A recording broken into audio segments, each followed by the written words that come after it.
பொன்னியின் செல்வன் முதல் பாகம் புதுவெள்ளம். அத்தியாயம் 42. நட்புக்கு அழகா. வந்தியத்தேவனுடைய முதலாவது எண்ணம் எப்படியாவது கந்தமாறனை காப்பாற்ற வேண்டும் என்பதுதான். ஆனால் அவனை காப்பாற்றும் பிரயத்தனம் முதலில் செய்தால் அவனுடைய கதிதான் நமக்கும் ஏற்படும். ஆகையால் இந்த கொடூர காவலனை முதலில் சரிபடுத்த வேண்டும்.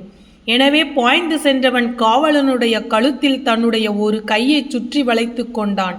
இன்னொரு கையால் தீவர்த்தியை தட்டிவிட்டான். தீவர்த்தி தரையில் விழுந்தது. அதன் ஒளி பிளம்பு சுருங்கி புகை அதிகமாயிற்று. காவலனுடைய கழுத்தை ஒரு இறுக்கி வந்தியத்தேவன் தன் பலத்தையெல்லாம் பிரயோகித்து அவனை கீழே தள்ளினான். காவலனுடைய தலை சுரங்கப்பாதையின் சுவரில் மோதியது. அவன் கீழே விழுந்தான். வந்தியத்தேவன் தீவர்த்தியை எடுத்துக்கொண்டு அவன் அருகில் சென்று பார்த்தான். செத்தவனைப் போல் அவன் கிடந்தான். ஆயினும் முன் ஜாக்கிரதையுடன் அவன் அங்கவஸ்திரத்தை எடுத்து 2 கையையும் சேர்த்து இறுக்கி கட்டினான். இவ்வளவையும் சில வினாடி நேரத்தில் செய்துவிட்டு கந்தமாறனிடம் ஓடினான். அவன் முதுகில் குத்திய கத்தியுடன் பாதி உடம்பு சுரங்கப்பாதையிலும் பாதி உடல் வெளியிலுமாக கிடப்பதைக் கண்டான். அவனுடைய வேலும் பக்கத்தில் விழுந்து கிடந்தது. வந்தியத்தேவன் வெளியில் சென்று கந்தமாறனை பிடித்து இழுத்து வெளியேற்றினான். வேலையும் எடுத்து கொண்டான். உடனே கதவு தானாகவே மூடிக்கொண்டது. சுவர் அந்த பெரும் ரகசியத்தை மறைத்து கொண்டு இருள் வடிவமாக ஓங்கி நின்றது. ஓங்கி அடித்த காற்றிலிருந்து கோட்டைக்கு வெளியே வந்தாகிவிட்டது என்பதை வந்தியத்தேவன் அறிந்து கொண்டான். அடர்ந்த மரங்களும் கோட்டை சுவர் கொத்தளங்களும் சந்திரனை மறைத்து கொண்டிருந்தபடியால் நிலா வெளிச்சம் மிக மிக மங்களாக தெரிந்தது. கந்தமாறனை தூக்கி வந்தியத்தேவன் தோளில் போட்டு கொண்டான். ஒரு கையில் கந்தமாறனின் வேலையும் எடுத்து கொண்டான். ஓரடி எடுத்து வைத்தான். சடசடவென்று மண் சரிந்து செங்குத்தாக விழும் உணர்ச்சி ஏற்பட்டது. சற்றென்று வேலை ஊன்றிக்கொண்டு பெருமுயற்சி செய்து நின்றான். கீழே பார்த்தான். கோட்டை சுவரும் அளித்த நிழலில் நீர் பிரவாகம் தெரிந்தது. அதிவேகமாக பிரவாகம் சுழிகளுடன் சென்று கொண்டிருந்ததும் ஒருவாறு தெரிந்தது. நல்ல வேளை கரணம் தப்பினால் மரணம் என்ற கதி நேரிட்டிருக்கலாம். கடவுள் காப்பாற்றினார் அந்த கொடும் பாதக காவலன். ஆனால் அவனை நொந்து என்ன பயன்? எஜமான் கட்டளையைத்தானே அவன் நிறைவேற்றி இருக்க வேண்டும். வாசற்படியில் முதுகில் குத்தி அப்படியே இந்த பள்ளப்புணல் வெள்ளத்தில் தள்ளிவிட உத்தேசித்து இருக்க வேண்டும். நம்முடைய கால் இன்னும் சிறிது சறுக்கிவிட்டிருந்தால் 2 பேரும் இந்த ஆற்று மடுவில் விழுந்திருக்க நேர்ந்திருக்கும். நாம் ஒருவேளை தப்பி பிழைத்தாலும் கந்தமாறன் கதி அதோ கதிதான். தஞ்சை கோட்டை சுவரை ஓரிடத்தில் வடவாறு நெருங்கிச் செல்வதாக வந்தியத்தேவன் அறிந்திருந்தான். இது வடவாறாகத்தான் இருக்க வேண்டும். வடவாற்றில் அதிக வெள்ளம் அப்போது இல்லை என்றாலும் இந்த கோட்டை ஓரத்தில் ஆழமான மடுவாக இருக்கலாம். யார் கண்டது? வேலை தண்ணீரில் விட்டு ஆழம் பார்த்தான் வந்தியத்தேவன். வேல் முழுவதும் தண்ணீருக்குள் சென்று முழுகியும் தரை தட்டுப்படவில்லை. என்ன கொடூரமான பாதகர்கள் இவர்கள்! அதை பற்றி யோசிக்க இது சமயமில்லை. நாமும் தப்பிக்க கந்தமாறனையும் தப்பிக்கும் வழியை தேடிவிக்க வேண்டும். வெள்ளப்பிரவாகத்தின் ஓரமாக கால்கள் சறுக்கி விடாமல் கெட்டியாக அழுந்தி பாதங்களை வைத்து வந்தியத்தேவன் நடந்தான். தோளில் கந்தமாறனுடன் கையில் அவனுடைய வேலும் இருந்தது. கந்தமாறன் 2-3 தடவை முக்கி முணங்கியது அவனுடைய நண்பனுக்கு தைரியத்தையும் மன உறுதியையும் அளித்தது. கொஞ்ச தூரம் இப்படியே சென்ற பிறகு கோட்டை சுவர் விலகி அப்பால் சென்றது. கரையோரத்தில் காடு தென்பட்டது. கீழே முட்கள் நிறைய கிடந்தபடியால் காலடி வைப்பதும் கஷ்டமாயிருந்தது. இது என்ன, ஒரு மரம் ஆற்றில் விழுந்து கிடக்கிறதே! நல்ல உயரமான மரமாய் இருக்க வேண்டும். வெள்ளம் அதனுடைய வேரை பறித்து விட்டது போலும். பாதி ஆறு வரையில் விழுந்து கிடக்கிறது.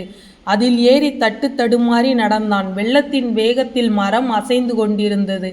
மரத்தின் கிளைகளும் இலைகளும் தண்ணீரில் அலைப்புண்டு தவித்தன. காற்றோ அசாத்தியமாக அடித்து கொண்டிருந்தது. மரத்தின் நுனிக்கு வந்ததும் வேலை விட்டு ஆழம் பார்த்தான். நல்ல வேளை முருகன் காப்பாற்றினார். இங்கே அவ்வளவு பள்ளமில்லை. வந்தியத்தேவன் மரத்திலிருந்து நதியில் இறங்கி கடந்து சென்றான். அங்கங்கே பள்ளம் மேடுகளை சமாளித்து கொண்டு சென்றான். வெள்ளத்தின் வேகத்தையும் காற்றின் தீவிரத்தையும் தன் மன உறுதியினால் எதிர்த்து போராடி கொண்டு சென்றான். அவன் உடம்பு வெடவெடவென்று சில சமயம் நடுங்கியது. தோளில் கிடந்த கந்தமாறன் சில சமயம் நழுவி விழுந்து விட பார்த்தான். இந்த அபாயங்களை எல்லாம் தப்பி வந்தியத்தேவன் அக்கரையை அடைந்தான். கொஞ்ச தூரம் இடுப்பு வரை நனைந்த ஈரத் துணியுடன் ஆஜானுபாகுவான கந்தமாறனுடைய கனமான உடலை தூக்கி கொண்டு தள்ளாடிச் சென்ற பிறகு மரநிழலில் சிறிது இடைவேளை ஏற்பட்ட ஓரிடத்தில் கந்தமாறனை கீழே மெதுவாக வைத்தான். முதலில் சிறிது சிரம பரிகாரம் செய்து கொள்ள விரும்பினான். அத்துடன் கந்தமாறனுடைய உடம்பில் இன்னும் உயிர் இருக்கிறதா என்பதை நிச்சயப்படுத்தி கொள்ள விரும்பினான். உயிரற்ற உடலை சுமந்து சென்று என்ன உபயோகம்? அதை காட்டிலும் அக்காவலன் உத்தேசித்தது போல் வெள்ளத்திலேயே விட்டு செல்லலாம். உயிர் இருக்கிறது, பெருமூச்சு வருகிறது, நாடி வேகமாக அடித்து கொள்ளுகிறது, நெஞ்சு விம்புகிறது. இப்போது என்ன செய்யலாம்? முதுகிலிருந்து கத்தியை எடுக்கலாமா? எடுத்தால் ரத்தம் பீரிட்டு அடிக்கும். அதனால் உயிர் போனாலும் போய்விடும். காயத்துக்கு உடனே சிகிச்சை செய்து கட்ட வேண்டும். ஒருவனாக செய்யக்கூடிய காரியமல்லவே, வேறு யாரை உதவிக்கு தேடுவது? சேந்தன் அமுதனுடைய நினைவு வந்தது. அவனுடைய தோட்டமும் வீடும் வடவாற்றின் கரையிலேதான் இருக்கிறது. இங்கே சமீபத்திலேயே இருக்கக்கூடும். எப்படியாவது சேந்தன் அமுதனுடைய வீட்டுக்கு தூக்கி கொண்டு போய் சேர்த்தால் கந்தமாறன் பிழைக்க வழியுண்டு. ஒரு முயற்சி செய்து பார்க்கலாம். கந்தமாறனை மறுபடியும் தூக்க முயன்றபோது அவனுடைய கண்கள் திறந்திருப்பதைக் கண்டு வந்தியத்தேவன் வியப்பும் மகிழ்ச்சியும் கொண்டான். கந்தமாறா, நான் யார் என்று தெரிகிறதா என்று கேட்டான். தெரிகிறது, நன்றாய் தெரிகிறது வல்லவரையன். நீ உன்னை போல் அருமையான நண்பனை தெரியாமல் இருக்குமா? மறக்கத்தான் முடியுமா? பின்னால் நின்று முதுகிலே குத்தும் ஆப்த சிநேகிதன் அல்லவா நீ என்று கந்தமாறன் வல்லவரையன் இந்த கடைசி வார்த்தைகள் சவுக்கினால் அடிப்பது போல் இருந்தது. நானா உன்னை பின்னால் இருந்து குத்தினேன் என்று ஆரம்பித்தவன் ஏதோ ஞாபகம் வந்து சட்டென்று நிறுத்தினான். நீ குத்தவில்லை, உன் கத்தி என் முதுகை தடவி கொடுத்தது. உனக்கல்லவா இந்த சுரங்க வழியில் அவசரமாக கிளம்பினேன். பழுவேட்டையருடைய ஆட்கள் உன்னை பிடிப்பதற்குள் நான் பிடிப்பதற்காக விரைந்தேன். உன்னை யாரும் எவ்வித உபத்திரவமும் செய்யாமல் தடுப்பதற்காக ஓடி வந்தேன். உன்னை தேடி பிடித்து வந்து சின்ன பழுவேட்டையரின் கோட்டைக்காவல் படையில் சேர்த்து விடுவதாக சபதம் கூறிவிட்டு வந்தேன். இப்படி உனக்கு நன்மை செய்ய நினைத்த நண்பனுக்கு நீ இவ்வாறு துரோகம் செய்து விட்டாய். இதுதான் நட்புக்கு அழகு. நாம் ஒருவருக்கொருவர் உதவி செய்து கொள்ள வேண்டுமென்று எத்தனை தடவை கையெடுத்து சத்தியம் செய்து கொடுத்திருக்கிறோம். அவ்வளவையும் காற்றில் பறக்கும்படி விட்டு விட்டாயே. இந்த சோழ நாட்டு இராஜாங்கத்தில் நடக்கப் போகும் ஒரு பெரிய மாறுதலை பற்றியும் உனக்கு சொல்லி எச்சரிக்கை இருந்தேனே. அடடா, இனி இந்த உலகத்தில் யாரைத்தான் நம்புவது என்று சொல்லி கந்தமாறன் மறுபடியும் கண்களை மூடினான். இவ்வளவு அதிகமாகவும் ஆத்திரமாகவும் பேசியது அவனை மீண்டும் மூச்சை அடையும்படி செய்திருக்க வேண்டும். நம்புவதற்கு மனிதர்களா இல்லை, பழுவேட்டையர்களை நம்புவது என்று வந்தியத்தேவன் முணுமுணுத்தான். ஆயினும் அவனுடைய கண்களில் கண்ணீர் துளித்தது. தான் சொல்ல எண்ணியதை சொல்லாமல் விட்டதே நல்லது என்று எண்ணிக்கொண்டான். கந்தமாறனுடைய உடலை மறுபடியும் தோளில் தூக்கி போட்டுக்கொண்டு நடக்கலுற்றான். இரவில் மலரும் பூக்களின் நறுமணம் குபீரென்று வந்தது. சேந்தன் அமுதனுடைய வீடு சமீபத்தில்தான் இருக்க வேண்டும் என்று அவன் எண்ணியது வீண் போகவில்லை. விரைவில் தோட்டம் வந்தது. ஆனால் அந்த தோட்டம் முதலாவது நாள் பார்த்ததற்கும் இன்று பார்ப்பதற்கும் எவ்வளவு வித்தியாசம்! அனுமார் அளித்த அசோகவனத்தையும் வானரங்கள் அளித்த மதுவனத்தையும் அத்தோட்டம் அப்போது ஒத்திருந்தது. ஆகா, என்னை தேடிக்கொண்டு பழுவேட்டரையரின் ஆட்கள் இங்கே வந்திருந்தார்கள் போலிருக்கிறது. வந்தவர்கள் இத்தகைய அக்கிரமங்களை செய்துவிட்டு போயிருக்கிறார்கள். சேந்தன் அமுதனும் அவனுடைய அருமை அன்னையும் எவ்வளவு அரும்பாடுபட்டு இந்த நந்தவனத்தை வளர்த்திருக்க வேண்டும். அவ்வளவும் பாழாய் போய்விட்டதே. நந்தவனம் அழிந்ததில் அனுதாபம் சற்றென்று விலகியது. தன்னுடைய அபாயகரமான நிலைமை நினைவு வந்தது. ஒற்றர்களும் கோட்டை காவல் வீரர்களும் இங்கே சமீபத்தில் எங்கேயாவது காத்திருந்தால் என்ன செய்வது? அவர்களை ஒரு கை பார்த்து சமாளிக்க வேண்டியதுதான். நல்ல வேளையாக அதோ நமது குதிரை கட்டிய மரத்திலேயே இன்னும் இருக்கிறது. ஒருவேளை தன்னை பிடிப்பதற்காகவே அதை விட்டு வைத்திருக்கிறார்களோ? எப்படி இருந்தாலும் என்ன செய்ய முடியும்?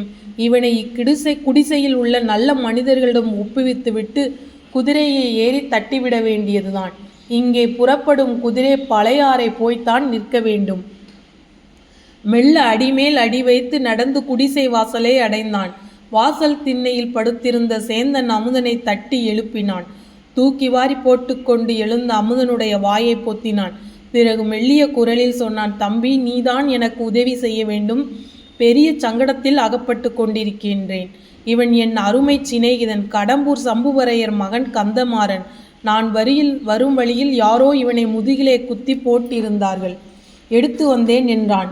படுபாவிகள், முதுகிலே குத்தியிருக்கிறார்களே, எப்பேற்பட்ட சுத்த வீரர்கள் என்றான் அமுதன். பிறகு இவனை என்னால் முடிந்தவரை பார்த்து கொள்கிறேன். இன்னும் மாலையிலிருந்து கும்பலாக பல வீரர்கள் வந்து உன்னை தேடிவிட்டு போனார்கள்.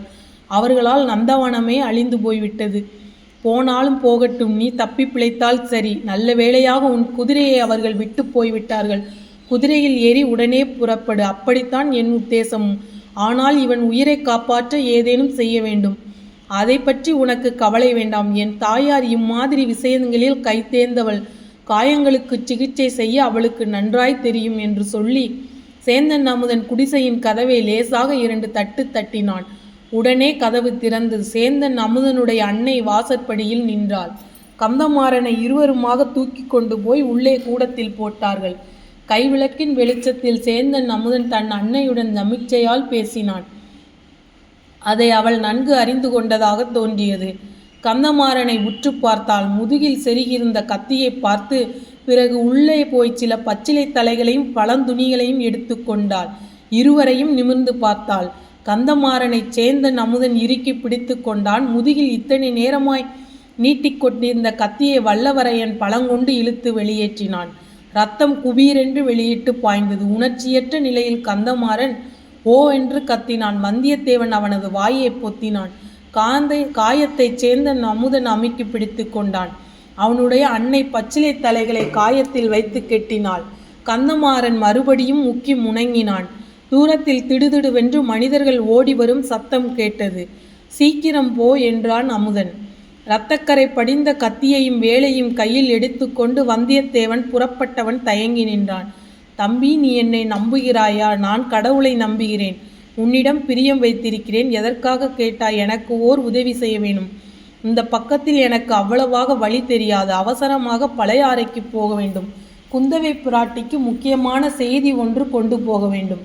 கொஞ்ச தூரம் வழிகாட்டுவதற்கு வருகிறாயா? உடனே சேந்தன் அமுதன் தன் அன்னையிடம் இன்னும் ஏதோ ஜாடையாக சொன்னான். இதிலெல்லாம் அவள் அதிக வியப்பு அடைந்ததாக தோன்றவில்லை. போய் வரும்படி சமிக்ஞையினால் தெரிவித்தாள். காயம்பட்டவனை தான் கவனித்துக் கொள்வதாகவும் ஜாடை காட்டினாள். சேந்தனும் தேவனும் புறப்பட்டு சென்றார்கள். முதலில் தேவனும் பின்னால் சேந்தனும் குதிரை மேல் ஏறி கொண்டார்கள். குதிரையின் சத்தம் கேளாதபடி மெதுவாகவே செலுத்தினான் வந்தியத்தேவன். சற்று தூரம் போன பிறகு தட்டிவிட்டான். குதிரை பாய்ச்சலில் பிய்த்து கொண்டு சென்றது. குதிரை புறப்பட்ட அதே நேரத்தில் 5-6 வீரர்கள் குடிசைக்கு வந்து சேர்ந்தார்கள். அமுதனின் தாய் கதவை திறந்தாள். வாசற்படியில் நின்றாள். இங்கே என்னமோ கூச்சல் கேட்டதே, அது என்ன என்று இறைந்தான் ஒரு வீரன். அமுதனின் அன்னை ஏதோ உளறி குளறினாள். இந்த செவிட்டு ஊமையுடன் பேசி என்ன பயன்? உள்ளே போய் பார்க்கலாம் என்றாள். இவள் வழிமறித்து கொண்டு நிற்கிறாளே, அந்த பூக்குடலை பையன் எங்கே போனான்? ஊமையை தள்ளிவிட்டு உள்ளே நுழையுங்களடா. சேந்தன் அமுதனுடைய தாயார் மேலும் ஊமை பாசையில் ஏதேதோ கத்தினாள். தன்னை தள்ள முயன்ற வீரனை அவள் தள்ளிவிட்டு கதவை தாளிட பார்த்தாள். 4-5 பேராக கதவை பிடித்து தள்ளி சாத்த முடியாதபடி செய்தார்கள். அமுதனுடைய தாய் இன்னும் உரத்த கூச்சல் புலம்பலுடன் திடீரென்று கதவை விட்டாள். 2-3 பேர் கீழே உருட்டி எடுத்து கொண்டு விழுந்தார்கள். மற்றவர்கள் அவர்களை மிதித்து கொண்டு உள்ளே புகுந்தார்கள். ஆள் இங்கே இருக்கின்றான் என்று ஒருவன் கத்தினான்.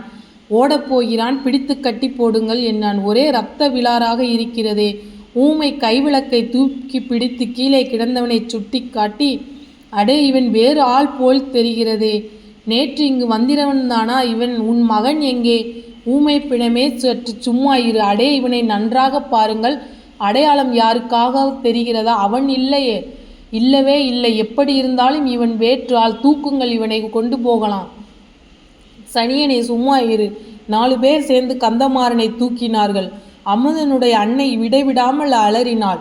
குதிரை சத்தம் கேட்கிறதடா. பாதி பேர் இவனை தூக்குங்கள், பாதி பேர் ஓடிப்போய் பாருங்கள். எல்லோரும் ஓடுங்கள், இவன் எங்கும் போய்விட மாட்டான். தூக்கிய கந்தமாறனை கீழே போட்டுவிட்டு எல்லோரும் ஓடினார்கள். அமுதனின் அன்னையின் ஓலம் அவர்களை தொடர்ந்து வந்தது.